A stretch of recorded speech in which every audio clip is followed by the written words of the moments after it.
Good evening, everyone. Welcome back to another episode of EMU CARDS. Today we're going to go over about how the market in the card collectibles is totally rebounding, and it's about time. So to really prepare us for the rebound, we have to understand why it happened. Now we have more enough information to why this occurred. And in no order whatsoever. One is PSA stopping. People were relying on sending their cards into PSA to cycle money in and out. When that stopped a lot of money fluctuating. And when you don't have that money fluctuating and you're relying people on strapped cash, how they saved, how they invest, and on top of that, including a pandemic. I mean, that's the ironic thing, right? Especially in February and March, it was partly due to exploding, and the card collectible really exploding was due to the pandemic. But there's also a reason due to its major crash, is that again, once PSA stopped because there's too many submissions, that money flow just ceased. So people were trying to sell and get whatever they get, and any type of market that you get into, when you start seeing selling, that is going to drive prices down. So that's one. Two is what happened in February, March is never happening again. It was out of control. It didn't make any sense. There really wasn't any rhyme or reason to it other than just massive hype hysteria and also missing out. Teddy Roosevelt famously said that the market is run, any market is run by faith and fear. And when everyone was buying cards and flipping and just making so much money, it just kept going and going and going. It was almost identical with what happened in 2017 with cryptocurrency, is that it exploded and it just climbed, skyrocketed, and then it was inevitably going to come down and come down hard. So that's two. That's never going to happen again. If you made money on that, good for you. It's not happening again. Number three is the base crash. And that's actually what I want to prepare, because that segues us into how you can make money and take advantage of this market rebounding into the future. Is a lot of recent base, and really I'm talking about from 2018 until now, and especially with this draft class and both the NFL and NBA, and now even soccer really getting into it, of just this ultimate printing of it. I mean, even on Sports Card Nonsense, I forget the gentleman's name, but he works for Panini, and he stated that like the Panini Select for football, they printed 3 to 4 times what they did the previous year. You think that's just going to stop with football? It's going to happen across the board. These companies are made to make money. So that leads into just what happened again in these past couple of years, and you have some comparisons right here, right? You have 2019 Panini Prism John Morant. This is just his base card. There's over 17,000 gem mint PSA 10s. How much market fluctuation or growth can you get? Even if Ja becomes a top 40 player of all time, which I don't think. I think he has a chance to get to that, at least at the All-Star, maybe to top 15 player. But he's not there yet. There's still not going to be that drive. You just saw that with Trae Young. Trae Young, in his first playoffs, leads the Atlanta Hawks into the Eastern Conference Finals. Nobody saw it going. But guess what? His Panini Prisms base gem mint 10 barely moved. There's his silver, there's his autos, those moved because of the population was so low. So again, that's his 17,000. Then you even compare it to Zion Williamson, who has more hype than any player since LeBron James and Kevin Durant. You have to include Kevin Durant in that aspect as well. He has over 18,000 PSA 10, and I believe just under 17,000 of PSA 9. That's just under 40,000 cards in highly graded, just PSA 10 on this base. You're not going to make that much money on it. So so that's just Prism base, right? Then you can compare it to another Prism. So the original Panini, or the first Panini Prism. So this is the 2012 Bradley Beal PSA 9. Right, that has under 600 of PSA 9. I believe the PSA 10 is just over 600, 640, I believe the exact number. So again, you know, under 600 for the PSA 9. For John Morant for the PSA 9, it's around, I think, just under 15,000, and Zion Williamson PSA 9 is just under 17,000. There's so much room to growth for Bradley Beal in the short term, especially if Bradley Beal makes a move, which he's going to. He's been in Washington. He's given them a chance.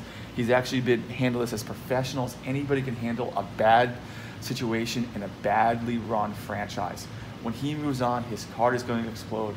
You can get this card, PSA 9, just sold for $125. I think as low as I saw for $114. Great buying opportunity. But this is when it got out of hand and how much fear can drive the market. It affected base cards of all-time greats and had low populations. Look, we have 2003 Topps Dwayne Wade. Look, this is a population of around 350, or I think it's 350 to 375. I don't remember the exact number. Dwayne Wade is a top 35 player of all time, probably even top 30 player. One of the best shooting guards of all time. You can get this card right now for I think this most recent sale for was $420. I saw it as low as $350. That is just simply absurd. Now, comparison to going back to this Ja, you can sell this for $200, $225 right now. I mean, that is what, it's like 60, almost like 2/3, so 67% of Dwayne Wade. I love John Morant. I'm high on him. I have multiple versions of his cards. I just pulled another of his rookie cards in the tribute in the NBA Hoops Premium Stock. Check out that video as well. I had other awesome hits, but Ja's never going to beat Dwayne Wade. I would bet top dollar that John Morant is not going to have a better career than Dwayne Wade. So that card going that low just makes absolutely zero sense. And then you compare to Kevin Durant, 1995 Topps, right? A population of 353. Actually, the population has grown very recently because about 2 or 3 weeks ago when I first bought that card, it was at 322. So there's been some submittals, there's going to be more. So let's just assume it goes to 400. You can get that card right now for $330. I mean, that's recent sales in this past weekend alone.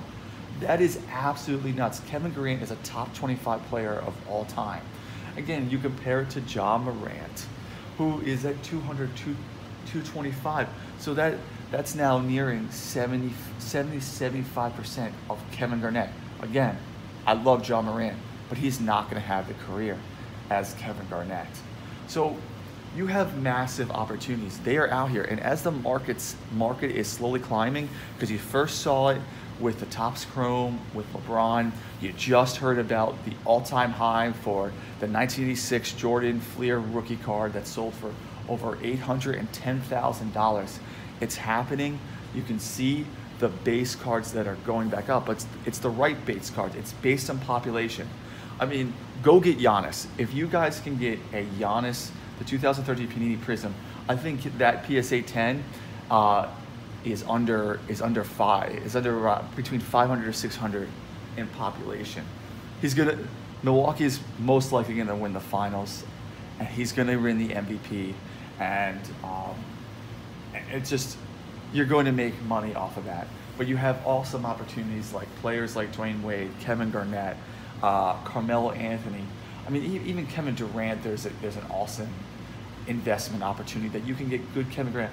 Tim Duncan makes absolutely no sense to me whatsoever.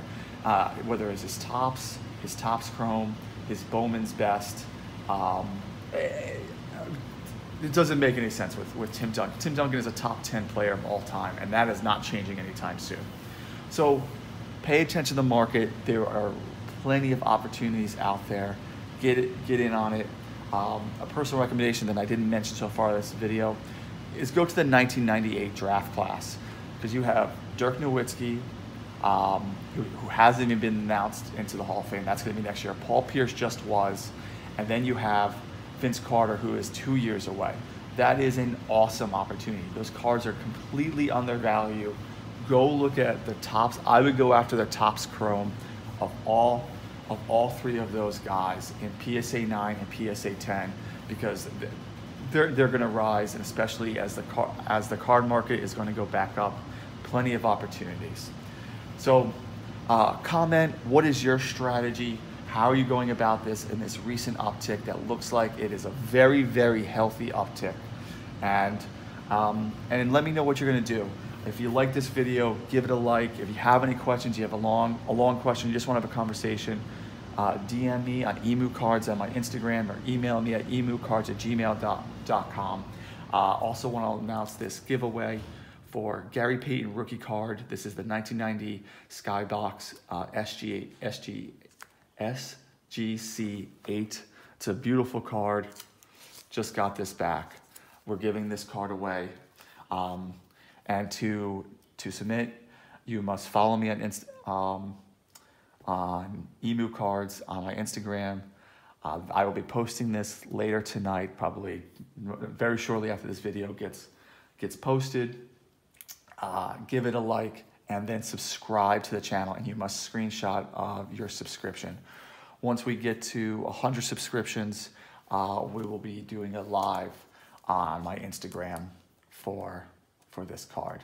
So again, free giveaway, Gary Payton rookie card, SGC8. So I hope you guys are all doing well. Take care, and I'll talk to you soon. Bye-bye.